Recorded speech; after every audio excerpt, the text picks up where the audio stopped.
In this video, we'll learn how to download and install the Blackboard Learn app for iOS. First, go to the App Library and click on the Apple Store icon. Next, click the search icon at the bottom right corner of the screen.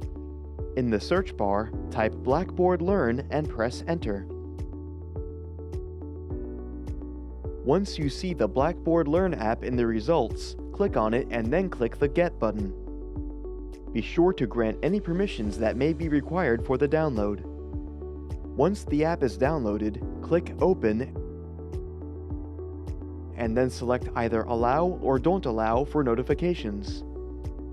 In the bar that appears on screen, enter Forsyth Technical Community College for the organization, or select it from the suggested results that appear after typing Forsyth. Lastly, click the Continue with Web Login button at the bottom, and you will be able to log in with your Forsyth Tech email address after authenticating it.